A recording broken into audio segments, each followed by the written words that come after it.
Are you thinking about kicking sugar in the new year? What about that sweet tooth?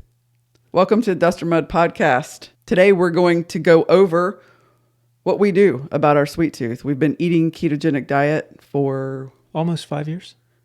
And we like to eat sweets too. Yeah. So we're going to discuss the different types of sweeteners that are out there in the world, along with the different products that we have found that work for our diet. If you want to know why, stick around to the end. We'll dive a little bit, not too deep, but a little bit down into the science of why did we make the choices that we made as far as sweeteners are concerned. The three main sweeteners that we use in our house are stevia, monk fruit, and erythritol. Yep. The reason we use those three sweeteners is because they are naturally occurring in nature and they are listed as keto friendly. Why are they naturally? Where do they come from? Stevia is a leaf from the stevia plant. Mm-hmm. Monk fruit is a fruit. And then erythritol is a sugar alcohol that is produced by the fermentation of starch in the United States, typically cornstarch. Gotcha. What about that? Was it xylitol? Yeah, xylitol. It's a naturally occurring like erythritol, except instead of fermenting starch, with xylitol you ferment hardwoods like birch. They get sugar from wood? They do. Oh, it's like maple syrup, like I maple guess. syrup. Huh? Exactly. Wow. Yeah, but Okay. the difference is that it's fermented. Got it. So maple syrup actually causes a glycemic response, Right. where the fermented sugar alcohols don't cause. Okay, any let's get into response. that in a minute. Okay, that's right. Okay. So we do like to eat sweet things. We have been keto for 5 years. And behind here, I have on the table some of the products that we really enjoy. Again, no affiliation, just our experiences. And this is how we deal with our sweet tooths. Yeah. Let's start with this. This is probably our most favorite thing. Splenda Stevia liquid. Honestly, these things right here that are, if you're watching on YouTube, these squirt sweeteners are all very similar. They're super sweet. The difference to me is the flavor, the taste of them. Yeah, and I think that's personal preference. Try the different brands and do which one you like. Yeah. And we do use a plenty of it if we want to sweeten our tea or our coffee or our yogurt. We will put this in there. But they're all pretty much equal in their nutrition. There's 0 calories. This one's made of stevia, and this one is made of monk fruit. The Lakanto is made of the monk fruit. Yeah. But they're all really good, but they just have a different flavor. Yeah. What do you think about these? Lily's chocolate. We enjoy the Lily's chocolate. Mm-hmm. We don't eat a whole lot of it, but during those times that we really do want something sweet and are craving chocolate, we go for the Lily's chocolate. And the reason is because the sweetener used with Lily's is erythritol. When we're baking, we typically use an erythritol mix, either a pure erythritol or an erythritol stevia mix or an erythritol monk fruit mix. Although it doesn't act exactly like sugar, so some of the like true bakers don't necessarily think, well, it's not quite right. It doesn't brown exactly right. For us and our baking needs, like if we're making chaffles, is typically a cheesecake. We have keto cheesecake recipes, chaffles. Homemade ice cream. On the homemade ice cream, which one do we use? The Swerve Confectioners sweetener. Yeah. I was about to say sugar. Not sugar at all. I think it's just all erythritol. Yeah, and sugar alcohols. The Swerve, it has a granular, a confectioner's, and a brown sugar replacement, basically. And all three of them to us give you the same flavor profile as sugar. Right. It may not bake exactly the same, but it does have the same flavor. Now, on the erythritol with the sugar alcohols, there are conflicting opinions about what it does to your inside your gut. And some people will say that it's not healthy, and some people will say yes it is, or just use minimally on all of these things. And that just comes down to preference. We understand that everything comes with its pros and cons. Every single substance comes with pros and cons. Yeah, like a lot of the things that we do, especially when it comes to eating, we use a good, better, best approach to the decisions that we make. And as far as sweeteners are concerned, for us, best is don't. Yeah, don't use any of them. We don't have to have sweet things in our life. No. Sweet is not required to sustain life. No, it's a pleasure. And so when you're And we like it. when you're looking for that, we step away from best and go to better, right? And for us, better is stevia. Right. There are studies that show that not only is stevia a naturally occurring 0-calorie sweetener, there are studies that show that it doesn't cause an insulin response and, in fact, may actually help increase insulin sensitivity, which is the opposite of insulin resistance. It may help your body as far as being sensitive to insulin. So stevia is better. And then if that doesn't work, like if we can't find stevia in the manner that we're looking for it, like confectioners, then we go down to good, which is for us, one of the naturally occurring sweeteners. So either your monk fruit and your erythritols, your monk fruit, stevia, erythritol. Yeah. Right. We do stay away from the artificial sweeteners. Now let's get into real quick, if we can, the artificial versus the natural. What makes them artificial? They are made in a lab. So what have they done? What have they taken? Like, give me one. What have they done and what have they done? Taken and what have they done to it? Take sucralose. They took a sugar molecule and they chlorinate it, and it changes it. Stop. Chlorinated it. Yeah. They add chlorine. They add chlorine. Yes. And it changes that molecule such that now, although it still looks like a sugar molecule to your body, it can't actually process it like it's sugar. It doesn't know what to do with it. Correct. It can't. Why isn't that just poison? No, not poison. Not poison. Generally regarded as safe. Generally recognized. Recognized, that's it. As safe. Generally recognized as safe. Well, that is a label that the FDA uses. Yeah. GRAS, grass, however you want to pronounce it, is generally recognized as safe according to the FDA. If a company submits a thing to the FDA and the rats didn't die, during the company's studies. During the company's own studies. The FDA doesn't do any studies. Then it can be recognized as safe, but they really, really, really don't know. Well, there are differing levels of research that they do in order to, or when they submit their studies to the FDA. And I think especially on the initial ones, there's typically not a whole lot of human study done when they submit it. Wow. Yeah. It's mind-boggling. And it's so confusing. So in order to prep for this chat that we're having right now, we sat for several hours yesterday combing through the NIH listed journal studies. And pretty much what we boiled it down to was this is the most confusing and frustrating subject to try to just nail down, make me a graph. Is this okay or is this okay? One study will say it's okay. And another study says it's not okay. Yeah. It is so confusing. So that's when we have to get down to the good, better, best, natural or lab, and just narrow it down for ourselves. Yeah. Y'all, this is hard. Anyway, so keto approved. Keto approved. What is some of these things say that on here? What does keto approved mean? Most all of these say keto approved. Like the FDA did that?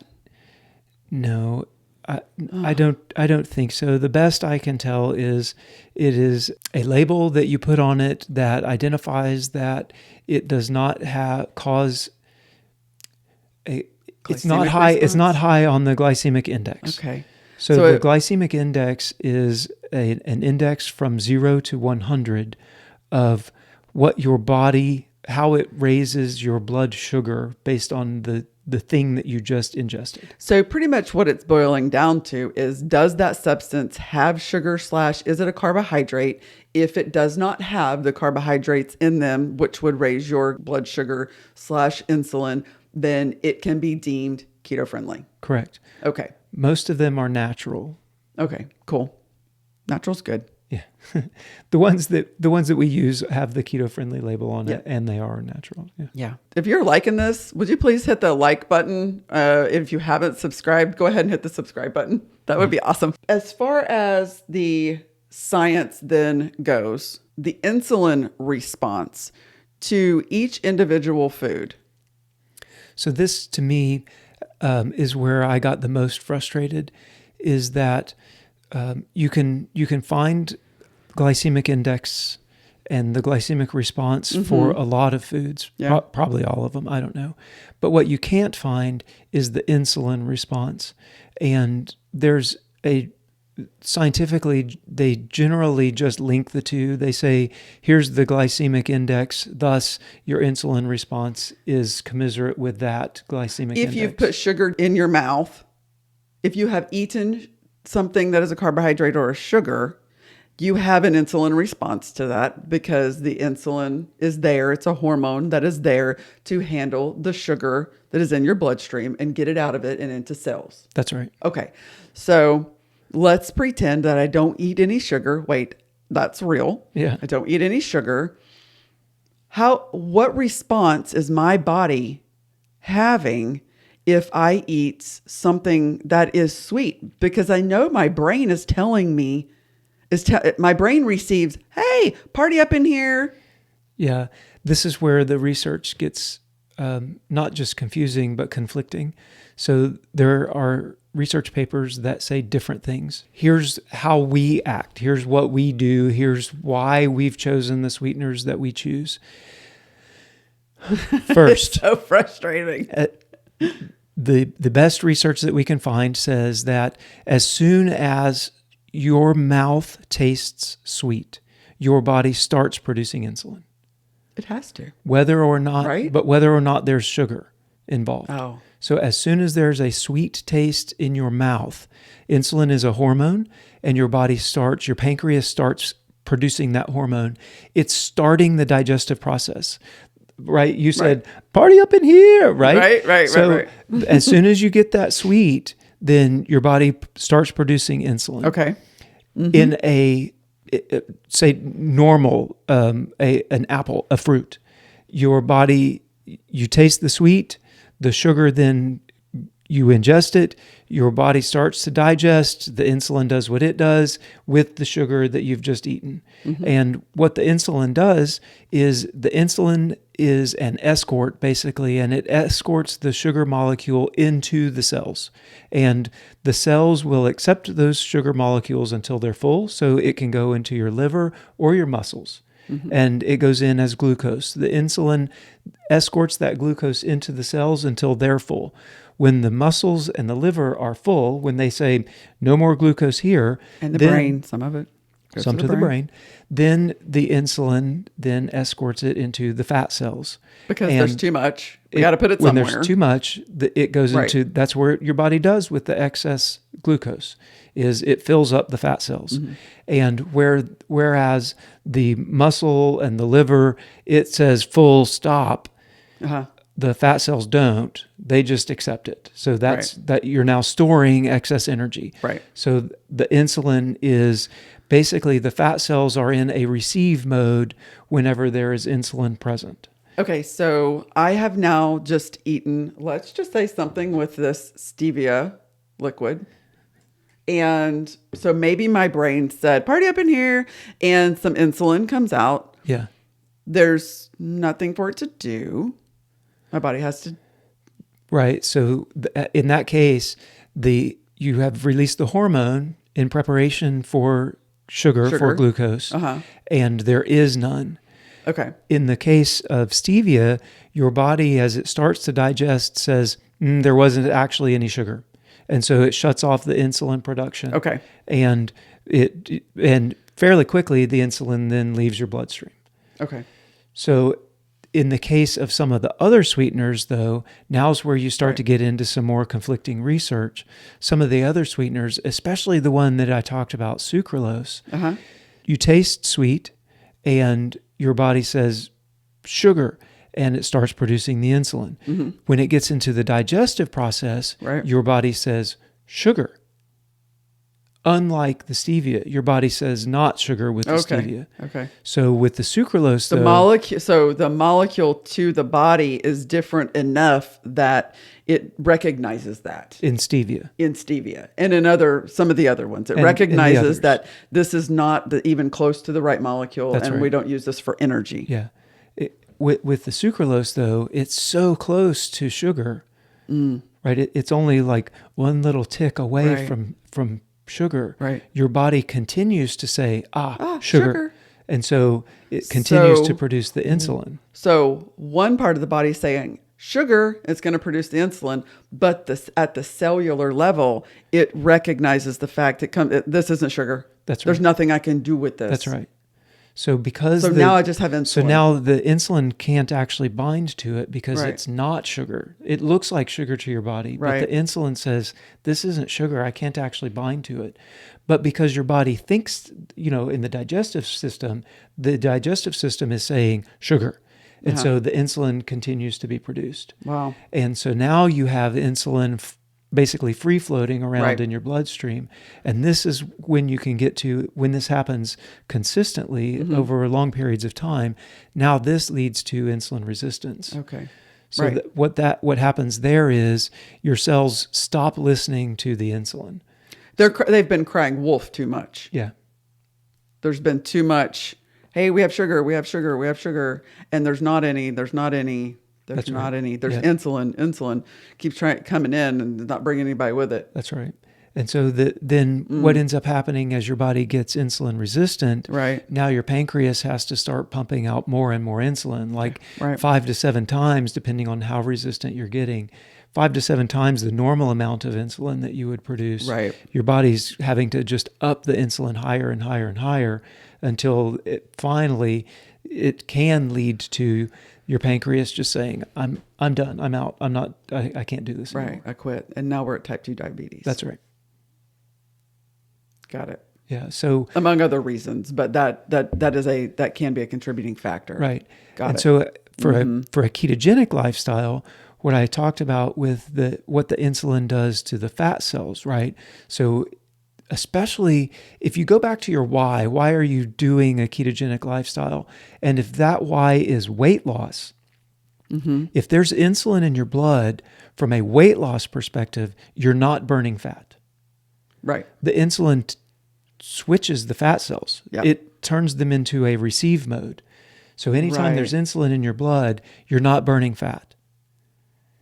Insulin goes out of your blood, the fat cells say, okay, now we can start giving energy. Right. Now your liver can start using the energy from your fat cells, and it uses that to produce ketones. Now Well, the your- byproduct is the ketone. the byproduct is one of the byproducts Is is ketones. ketones, which your body can use as fuel. Right. So if your goal is weight loss with your ketogenic lifestyle, then in order to get there, the fastest, the bestest, however you want to look at it, Most efficient? the most efficient, you would want to keep your insulin as low as possible. Right. And although even just tasting sweet is going to cause an insulin response, you want it to go back down to Right. low or none as quickly as possible. As quickly as possible. And so that's how you can get yourself back into that fat burning mode from a weight loss perspective for your ketogenic lifestyle, is to get the insulin down, keep it down.